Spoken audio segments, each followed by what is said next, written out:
The first ever Harry Statham Coach of Impact Award is the namesake of the award himself, who also happens to be the winningest coach in the history of college basketball with 1,122 wins. Ladies and gentlemen, please welcome to the stage Coach Harry Statham.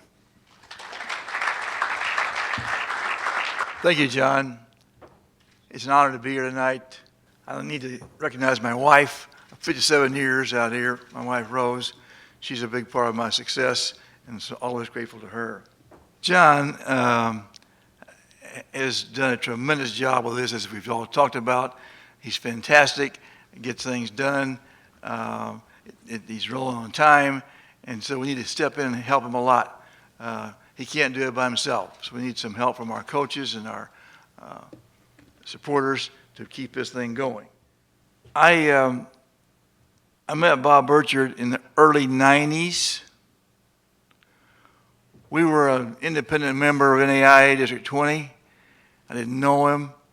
We were invited to join the Show Me Conference, which we joined the conference. And from the very beginning, our two teams were at the top of the league. So we became friendly rivals.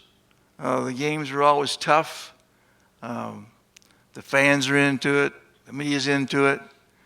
And we're all trying to find a way to win the conference or get here to the NAIA National Tournament here in Kansas City, across the street, Municipal.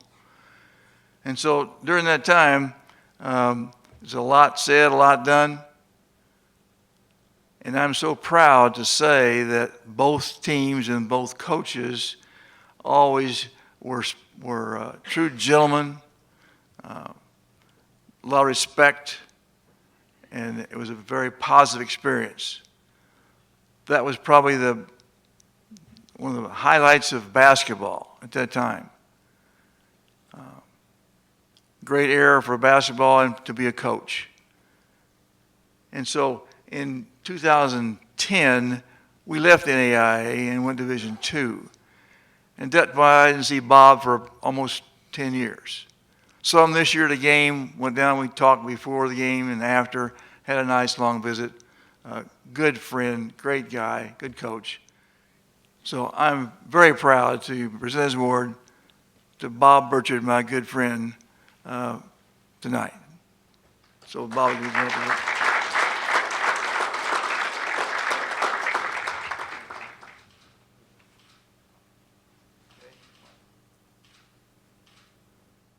Thank you, Coach, and John, for those very kind words. It is amazing to be the inaugural recipient from the all-time wins leader in college basketball and a good friend, Coach Statham. Rose and Harry, thank you so much for thinking of me in these terms. It is very special.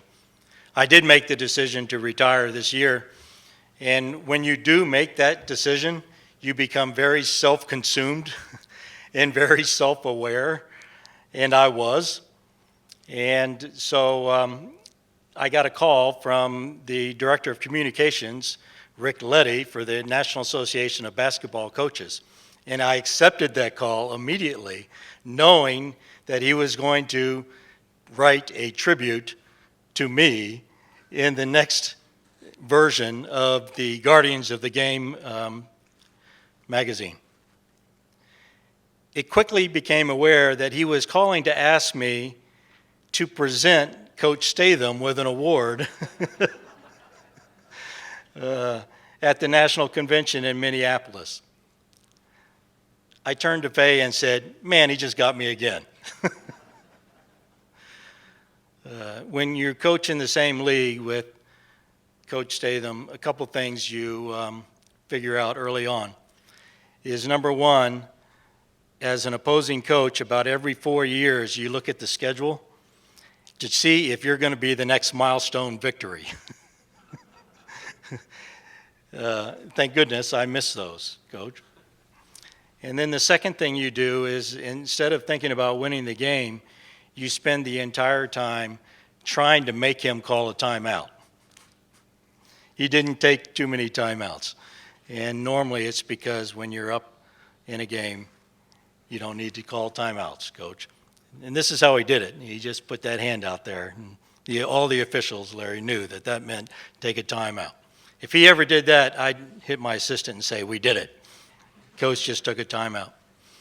I think you hit the nail on the head, though, Coach. The beauty of small college athletics, the beauty of coaching, and what you're witnessing in this room tonight is that you can be great competitors, and you can try to win every game, but you can do it in a respectful manner.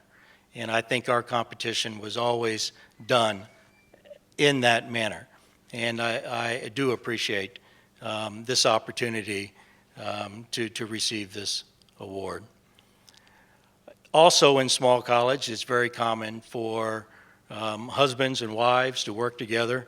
It just kind of happens that way. I've been very fortunate that my entire career, both at Missouri Western and at Columbia College, that my wife Faye and I had the opportunity to work at the same institution. So our lives really did revolve around everything that happened in the college atmosphere. For 29 years, Faye served as the Dean of Students at Columbia College, and I think I can tell you that I might be the only college coach in the country that was in love with the Dean of Students. Small college. We all have small college stories. My first game at Columbia College, I was nervous. 20 minutes before the game, the teams were warming up like they do, and somebody came to me and said, Coach, what are we going to do about the national anthem? I had forgot the national anthem. I didn't know what to do, but I knew the game couldn't start until we played the national anthem. So I went and got in my car and went into downtown Columbia to Streetside Records 20 minutes before the game. And I ran into Streetside Records, and if you'd ever been to one of these, let me describe the person you're going to see when you walk in the door. Dressed completely in leather, chains everywhere, hair spiked. I said, I'm really in a hurry. I said, can you get me a tape of the national anthem? And you know, when you're super in a hurry, every second seems like hours. Finally, he came back out and he said, I couldn't find the national anthem. Will the Star Spangled Banner work?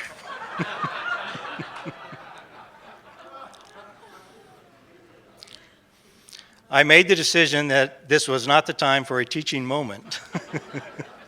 I said, it will tonight. And we played the game, and off started my career. I do love everything about small college athletics.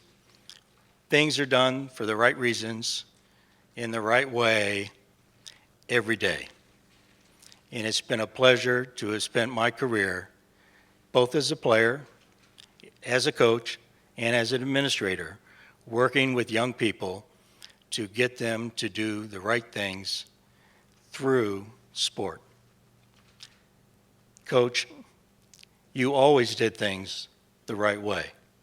And for me to have an award with your name on it is something that I will cherish for a lifetime. Thank you.